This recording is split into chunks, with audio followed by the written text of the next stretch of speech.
Ayan na naman, etong mga dilawan mga kababayan. Hindi matunawan.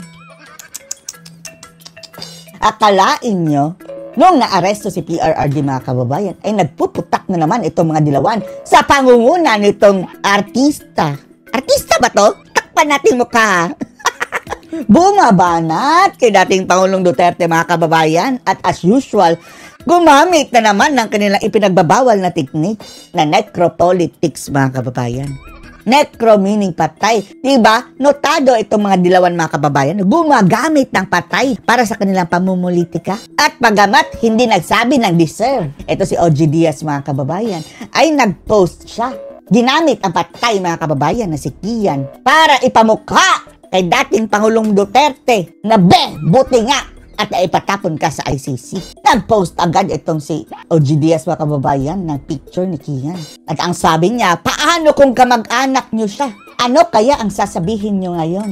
Oh, deserve ba? Oh, yan ba ang tinutumbok mo, OG? At ang sabi dito sa artikulo mga kababayan, ipinaalala daw ni OG Diaz ang nangyari kay Kian de los Santos sa gitna ng paghuli kay dating Pangulong Rodrigo Duterte ng Interpol. Ibinahagi daw nitong si Manong OG mga kababayan ang mga huling salita ni Kian na pinapaniwala ang biktima ng EJK sa panahon ni Pangulong Duterte. Ang hindi sinasabi ng animal na ito mga kababayan, ay hindi ba nabigyan ng hustisya si Kian?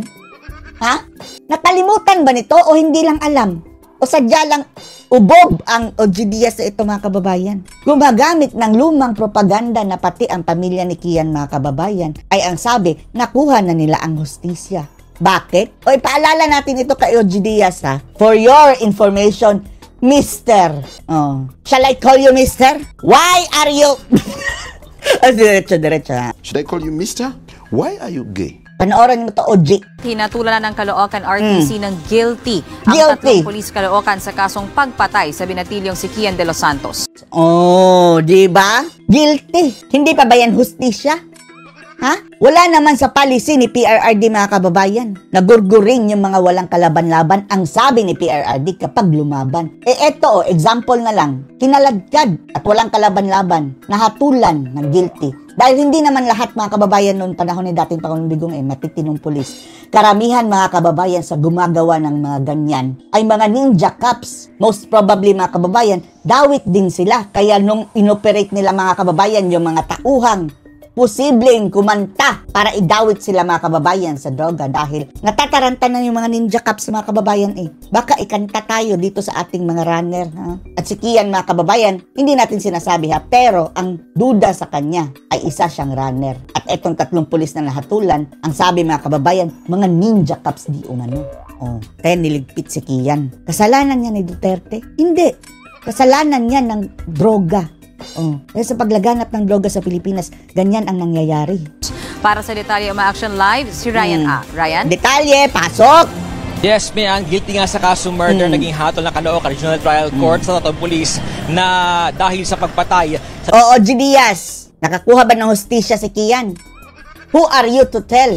At panoorin nyo mga kababayan ha later. Galing mismo sa bungangan ng kanyang pamilya ni Kian. 17 anyos sa si Kian de los Santos noong Agosto 2017. 2017 pa nga lang, 1 year after mga kababayan, kulong agad. Hinatulan ng reklusyon perpetua na walang posibilidad ng parol sina PO3 Arnel Owares.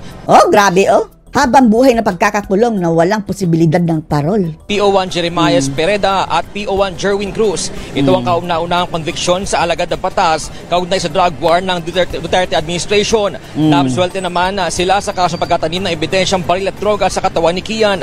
Bukod sa pagkakakulong, ang bawat nahatulang polis ay pinagbabayad ng 345,000 pesos. Nahatulan sila sa paggurgur mga kababayan ha. Pero hindi sila napatunayan mga kababayan na nagtanim ng ebidensya. So malamang sa malamang, yung ebidensyang nakita doon kay Kian ay hindi tinanim ng mga pulis. Although, hindi po yan rason para gurgurin mga kababayan. Kaya ang sabi ng marami, baka mayroong link ang mga iyan mga kababayan at gustong patahimikin ang kanilang mga runner. Pinagbintangan na drug runner at ang laban umano si Kian ng... Pinagbintangan drug runner. Pero tapos na ito mga kababayan Hindi na sana ito mauungkat kung hindi lang kay OG Diaz. Bakit mo pagagamitin, OG? Ano ka ba? Why are you... why? Arestuhin daw Why are you OG? Why are you OG? ng mga polis noong August 2017. Pero nakunan sila sa CCTV na kinakalat kada binatilyo sa isang madilim na eskinita. Tingnan nyo, Salamat sa pamilya de Los Nakangiti pa, mga Santos sa kababayan, korte sa magbibigay ng hustisya sa pagkamatay ni Kian. hustisya. Pasalamat na nga ha, pamilya ni Kian. Pero si OJ Diaz, mga kababayan, hindi Kaya matunawan. ang pamilya ni Kian, tila nabunutan na ng tinig. Nabunutan na ng tinik. Nakamit na hustisya. Nakamit na hustisya. So ano na yan, OJ Diaz? Bakit ikaw pa rin ang naggangak-ngak?